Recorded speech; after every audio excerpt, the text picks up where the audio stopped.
श्री स्वामी समर्थ मित्रांनो, लवकरच येत आहे वटपौर्णिमेचा पवित्र सण, जो की सुवासिनी महिलांसाठी अतिशय खास असतो।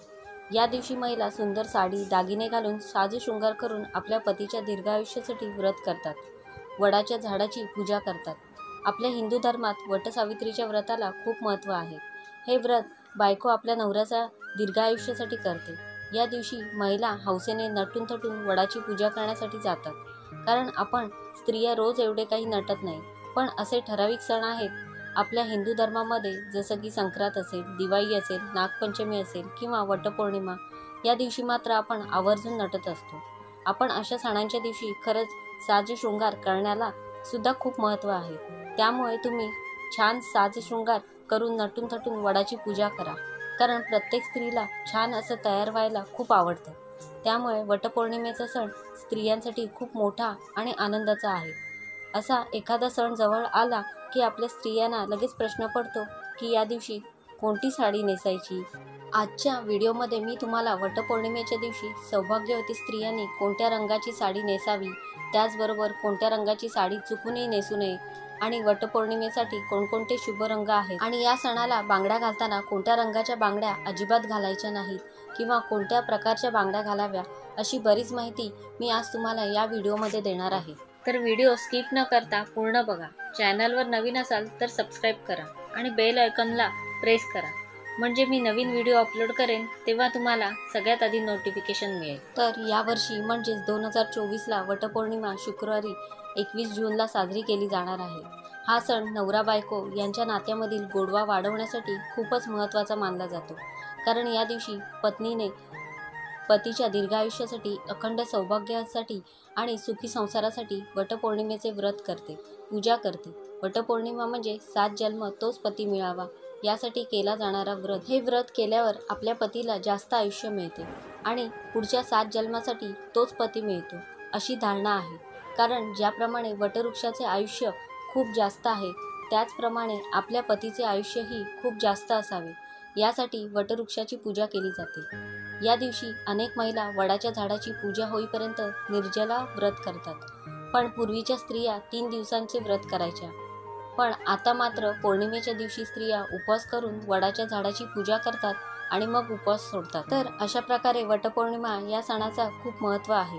पण त्याचबरोबर स्त्रियांसाठी तर हा सण अतिशय महत्त्वाचा मानला जातो, कारण या दिवशी आपण अखंड सौभाग्यासाठी पूजा करत असतो। त्यामुळे हा सण खरं तर सौभाग्यकारक म्हटला तरीही चालेल। आणि त्यात स्त्रियांचा प्रश्न पडलेला असतो की या दिवशी कोणत्या रंगाची साडी नेसावी आणि कोणत्या रंगाची साडी नेसू नये। आणि आपल्या हिंदू धर्मात प्रत्येक रंगाचे वेगळं आणि अनन्यसाधारण असं महत्त्व आहे, कारण प्रत्येक रंग तुम्हाला एक वेगळी ऊर्जा प्रदान करतो। काही रंग सकारात्मक शुभदायी लहरी प्रदान करतात, तर काही रंग अशुभ मानले जातात, कारण रंग हा आपल्या मूडवर परिणाम करतो, आपल्या मनाला उत्तेजित करतो। एक रंग दुसऱ्या रंगाहून वेगळा असतो। प्रत्येक रंगाला स्वतःचे एक अस्तित्व असते। प्रत्येक रंगाला विशिष्ट अर्थ आहे। रंगाचे अस्तित्व आणि त्याचा अर्थ, त्यामुळे एक प्रकारचे वातावरण निर्माण होते। जीवनातील रंगाचे महत्त्व शब्दात मांडणे अशक्य आहे, कारण मन आणि रंग याचं नातं काही वेगळं आहे, आणि यामुळे रंगाला मानवी जीवनात महत्त्वाचे असे प्रमुख स्थान आहे। त्यामध्ये पहिला शुभ रंग आहे तो म्हणजे हिरवा। हिरवा रंग हा देवीचं प्रतीक आणि सौभाग्याचं लेणं मानलं जातो।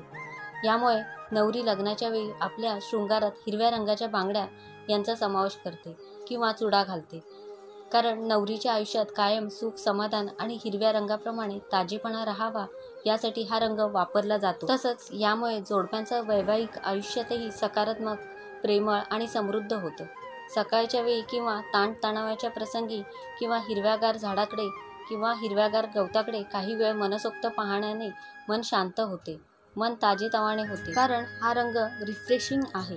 किंवा ज्या महिला विवाहित असतात त्यासुद्धा हिरव्या रंगाच्या बांगड्या हातामध्ये घालत असतात, त्यामुळे पतीच्या कामामध्ये त्यांना प्रगतीही मिळते आणि त्यांचे आयुष्यही वाढतं, असं म्हटलं जातं। तसेच हिरवा रंग हा निसर्गाशी संबंधित असल्यामुळे एक वेगळीच ऊर्जा तुम्हाला मिळते। शास्त्रातील हिरव्या रंगाला खूप महत्त्व आहे, किंवा आपण सुद्धा देवीची ओटी भरताना शक्यतो हिरव्या रंगाचा ब्लाऊज पीस किंवा हिरव्या रंगाची साडी घेतो। त्यावरूनच हिरवा रंग हा किती शुभ आहे ते आपल्याला समजतं। त्यामुळे शक्य झालं तर किंवा तुमच्याकडे असेल तर वटपौर्णिमेला तुम्ही शक्यतो हिरव्या रंगाची साडी अवश्य नेसा। त्यानंतरचा शुभ रंग आहे तो म्हणजे पिवळा। आपल्या हिंदू धर्मात पिवळ्या रंगाच्या कपड्यांना पितांबर म्हटले जाते। कोणत्याही प्रकारच्या मांगलिक कार्यात पिवळा रंग जास्त वापरला जातो। तसेच पूजेतही पिवळा रंग शुभ मानला जातो। पिवळा रंग हा सूर्यदेव, मंगळ आणि बृहस्पती सारख्या ग्रहांचे प्रतिनिधित्व करतात, हे प्रकाश देखील दर्शवतात। आणि पिवळा रंग परिधान केल्याने आपला गुरुग्रह बलवान होतो। तसेच सर्व भागातील दुसरी सर्वात महत्त्वाची गोष्ट म्हणजे हळद। जसं की आपण हळदी कुंकू म्हणतो, त्यातील हळद। हळदीला जेवढं महत्त्व आपल्या हिंदू धर्मात आहे तेवढंच महत्त्व पिवळ्या रंगाला आहे। खरंच तुम्ही शक्य झालं तर वटपौर्णिमेच्या दिवशी पिवळ्या रंगाची साडी अवश्य नेसा, कारण पौर्णिमेच्या दिवशी सुद्धा आपण भगवान विष्णू आणि माता लक्ष्मीची सुद्धा पूजा करत असतो।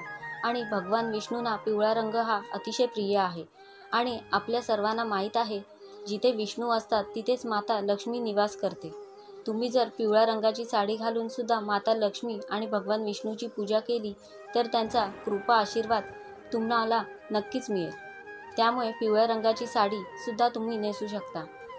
किंवा जर तुमच्याकडे पिवळ्या रंगाची साडी नसेल तर तुम्ही लाल रंगाची साडी सुद्धा नेसू शकता, कारण आपल्या हिंदू धर्मशास्त्रात लाल रंग सुद्धा खूप शुभ मानला जातो। बघा, आपण रोज देवपूजा करताना किंवा आपण इतर वेळी जी काही पूजा मांडतो त्यासाठी लाल रंगाचे वस्त्र वापरतो, कारण सर्व देवांना लाल रंग हा अतिशय प्रिय आहे। त्यामध्ये माता लक्ष्मीला लाल रंग हा अतिशय प्रिय आहे।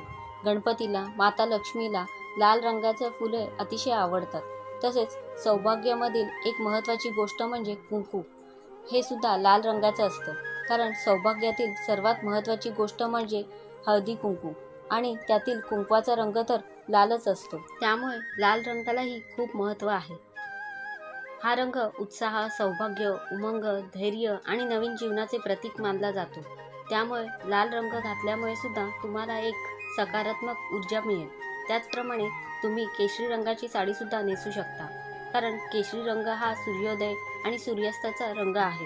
केशरी रंग त्याग, ज्ञान, शुद्धता आणि सेवेचे प्रतीक आहे। छत्रपती शिवाजी सेनेचा ध्वज, रामकृष्ण आणि अर्जुन यांच्या ध्वजाचे रंग केशरी होते, कारण केशरी रंग शौर्य, बलिदान, वीरता यांचे प्रतीक आहे। तसेच केशरी रंग देवी शक्तीचे प्रतिनिधित्व करतो। या रंगातून आपल्याला एक सकारात्मक ऊर्जा प्रवाहित होत असते। त्यामुळे केशरी रंगाची साडी घातल्याने सुद्धा तुम्हाला एक नवीन प्रकारची ऊर्जा मिळेल। याशिवाय आपल्या ज्ञान परंपरेतही अग्नीला खूप महत्त्व आहे, जो अंधकाराने वाईटाचा नाश करतो। त्यात लाल, पिवळा, भगवा रंग दिसतो। त्याचा संबंध यज्ञाशीही आहे। त्यामुळे या रंगाची साडी सुद्धा अवश्य नेसू शकता। त्यानंतर सर्व स्त्री वर्गाच्या आवडीचा रंग म्हणजे गुलाबी। जवळपास प्रत्येकीला गुलाबी रंग आवडतो। गुलाबी रंग हे प्रेमाचे प्रतीक आहे, हे आनंदाचे प्रतीक आहे। गुलाबी रंग हा नेहमीच स्त्रियांना आकर्षित करतो। या रंगाचे कपडे घातल्यामुळे आपलं मनही प्रसन्न होतं आणि एक वेगळीच एनर्जी आपल्याला मिळत असते। गुलाबी रंगामुळे सुख, समाधान येतं आणि आपलं मन सुद्धा शांत राहतं। त्यामुळे गुलाबी रंगाचा एक वेगळंच महत्त्व आहे। त्यामुळे तुम्ही गुलाबी रंग किंवा आतापर्यंत मी जे काही तुम्हाला रंग सांगितले त्या रंगाच्या साड्या मात्र कोणताही विचार न करता घालू शकता, कारण हे अतिशय शुभ रंग आहेत। पण त्याचबरोबर तुम्ही चिंतामणी कलर, राणी कलर, पोपटी कलर किंवा क्रीम कलर अशा रंगाच्या साड्यासुद्धा नेसू शकता।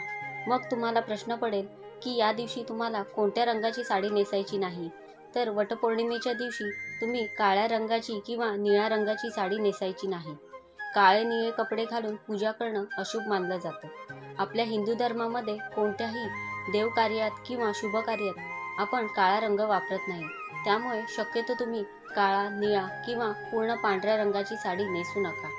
तसेच वटपौर्णिमेला सुंदर साडीसोबतच साज शृंगार करणं देखील शुभ मानलं जातं।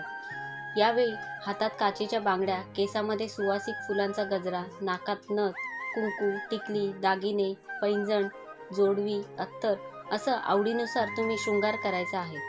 त्यामध्ये बांगड्याबद्दल सांगायचं झालं तर आता या युगामध्ये तर बरेच जण बांगड्या तर घालतच नाहीत किंवा बरेच जण एक एक तरी घालतात, तरी ठीक आहे। एक एक का होईना पण दररोज बांगडी घातली पाहिजे। 16 शृंगारामध्ये बांगड्यांचा समावेश होत असतो। त्यामुळे सणवाराच्या दिवशी तरी आपण आपल्या हातामध्ये काचेच्या बांगड्या घातल्याच पाहिजे। या दिवशी आपल्या हातात थोड्या का होईना पण काचेच्या बांगड्या असल्या पाहिजेत। त्यातल्या त्यात तुम्ही हिरव्या रंगाच्या बांगड्या घालण्याचा प्रयत्न करा। या दिवशी तुम्ही शक्यतो प्लास्टिकच्या किंवा मेटलच्या बांगड्या घालू नका। हिंदू धर्मशास्त्रात काचेच्या हिरव्या बांगड्यांना जास्त महत्त्व आहे, कारण हिरवा रंग शुभ आणि सौभाग्य प्राप्तीचं प्रतीक मानला जातो आणि असे सुद्धा म्हणतात की हिरवा रंग घातल्यामुळे त्यांच्या सौभाग्यामध्ये वाढ होते, पतीच्या प्रगतीमध्ये वाढ होते। त्यामुळे तुम्ही शक्यतो काचेच्या बांगड्या घाला। बांगड्या घालताना एका हातामध्ये 6 घातल्या तर दुसऱ्या हातामध्ये 1 बांगडी जास्त घाला, म्हणजे 7 घाला। मी फक्त एक उदाहरण दिलं, तुम्ही यापेक्षा कमी किंवा जास्त घालू शकता। फक्त 1 बांगडी जास्त घालावी असे बांगड्या घालण्याचे नियम आहेत। तर अशा प्रकारे आजच्या व्हिडिओमध्ये मी तुम्हाला वटपौर्णिमेसाठी शुभ रंग, कोणत्या रंगाची साडी नेसावी किंवा कोणत्या रंगाची साडी नेसू नये, तसेच कोणत्या प्रकारच्या बांगड्या घालाव्या किंवा कोणत्या रंगाच्या घालू नये अशी संपूर्ण माहिती देण्याचा प्रयत्न केला आहे।